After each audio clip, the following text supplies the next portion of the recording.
Call Saul. Talk about Better Call Saul. Better Call Saul. Talk about Better Call Saul. Better Call Saul. Talk about Better Call Saul. Better Call Saul. Talk about Better Call Saul. I'd better call Saul. Here's Johnny. Lightning bolt shoot from my fingertips! Fuck you, Jimmy.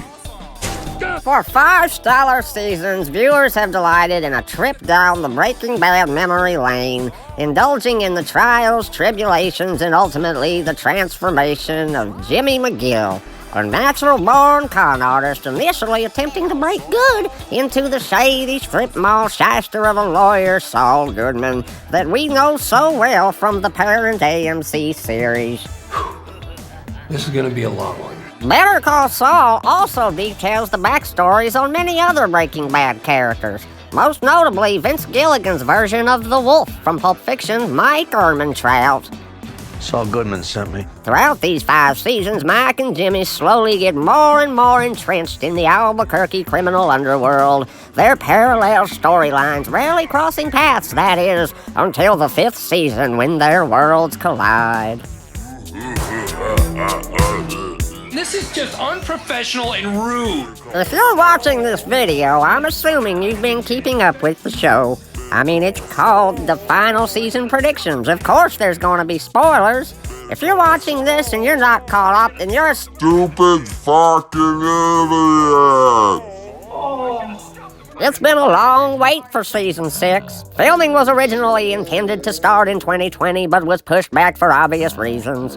Filming finally began in 2021, but was brought to a screeching halt when the show's protagonist, played by Bob Odenkirk, had a freaking heart attack. Oh, shit! I'm coming, honey! Odenkirk says he is going to be okay after he collapsed on the set of Better Call Saul. Luckily, Bob bounced back and is doing well. At the time of this recording, episode 12 is currently filming. There's a light at the end of the tunnel, you motherfuckers. The final season is upon us, and here are my goddamn predictions. What the fuck? Oh, the big question. What's gonna happen to Kim? Jimmy McGill's one and only sweetie pie. What's gonna happen to Kim? A fan favorite since day one, Ray Seahorn's performance has been whiz-bang, blue ribbon, first class. But she's not around in Breaking Bad, so where the heck is she? Well, it all dials back to the first time that Kimberly Wexler broke wind in front of Saul Goodman.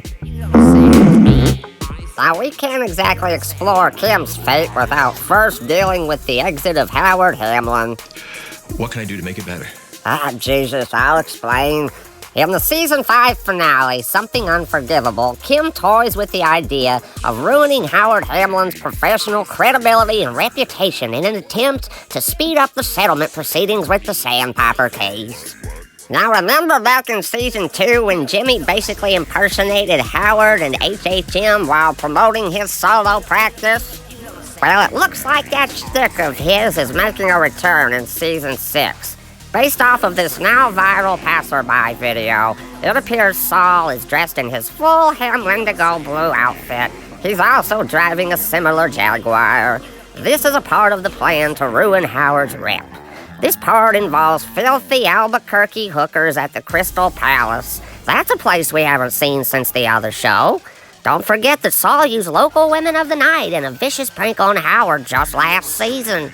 And this time, if this fuzzy video is what it seems, it appears that Wendy, the root beer hooker, is back in action, sucking dicks. Now, whatever it is that Kim and Jimmy have planned for Howard, it's not just going to be a little career setback. A career setback for one lawyer. No, their scheme is going to hit like an atomic bomb. The law firm of Hamlin, and McGill will crumble into dust, figuratively, and who knows, maybe literally. This is the Breaking Bad universe we're talking about here, after all. Howard is going to lose everything. He's going to hit rock bottom. Meanwhile, Kim and Jimmy will finally acquire the roughly $2 million from the Sandpiper settlement. With this money, Saul will purchase his strip mall office and white Cadillac. Kim will purchase this failing laser tag business to convert into her own personal law office.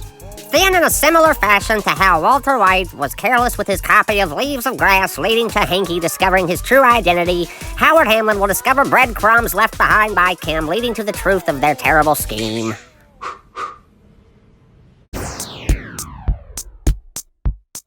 Howard will confront Kim, seeing as his evidence only implicates her. Although he knows Jimmy had a hand in it, he will leave Kim with an opportunity for she and Jimmy to confess, clearing his name, and in return he won't go completely scorched earth on them in court. But if they don't confess, he will go to the proper authorities and press all the dang charges, putting them, as Uncle Hank would say, under the jail. They are given a time limit of just a few days to make their decisions. Shit! So you know I ain't worried, biatch. At this point, Kim realizes that it's gone too far. After all this time showing concern over Jimmy covering his tracks and staying out of trouble, it was Kim who was careless.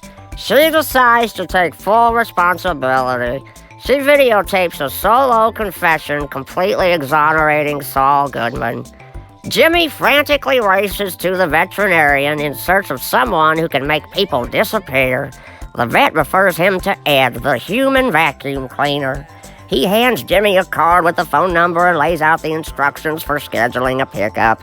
In the little time they have left, Jimmy and Kim make a plan to call one another on their birthdays by way of the public phone used in the Season 1 Sex robot voice scene. Kim turns over copies of her confession to Howard as well as the local Albuquerque TV news. Then she is whisked away by Ed, the disappearer. Howard's name is cleared. He can start over. But Kim's sudden disappearance and avoidance of discipline gets under his skin. He makes a surprise visit to Saul Goodman at his office. Oh, you bitch! I know that you know where she is, Jimmy, Howard will say. Then Saul will make like a big dummy and say something like, I woke up, she was gone. That's all you know. That's all I know. At this point, the Lalo Salamanca storyline catches up to Saul, and Howard gets caught in the crossfire. Whoops. One of Saul's clients in the post-Kim, pre-Breaking Bad timeline will need Saul to help launder some money, lots of money. This client may or may not be a Salamanca, seeing as Saul is a friend of the cartel. You want to be a friend of the cartel? Enemigo del cartel! On a birthday phone call with Kim, a plan is set in motion. Kim and Jimmy will use the laser base that Kim purchased to cleanse the cash. This will be accomplished by way of incorporating Daniel Wormold, W.C. Fields himself. I'm W.C. Fields. After all, he does owe Jimmy big time. It's laser tag Danny. Daniel is the face of the laser base, while Kim Wexler works behind the scenes, managing the books and securing a hefty nest egg from their involvement for her and Jimmy's planned reunion in a few years when the heat on Kim has died down significantly. I knew it! Finally, someone believes me! Now think about it. Lalo and Nacho were mentioned in a couple throwaway lines in one scene from Breaking Bad, and now they are integral parts of the Better Call Saul story. This dump isn't gonna work because it doesn't have a Danny. Meanwhile, this mysterious laser tag Danny was brought up multiple times over multiple seasons of Breaking Bad. Okay, there's no Danny here. What in God's name is it, Danny? But yet there's been no mention of this character as of yet in the prequel series. When Saul's criminal client is killed, the money laundering operation is cut off. Saul needs a new client with lots of dirty money that needs cleaning. Along comes this guy. In all fairness, this whole theory is probably a bunch of horse manure. What the fuck? I can already think of several reasons this wouldn't work. Kim has most likely been running a long scam on Jimmy since the beginning of Season 2. Or I don't know, maybe Lalo kills her. Hell, maybe a vengeful Howard Hamlin kills her. I don't know. I don't care. Sorry for wasting your time. Thanks for watching.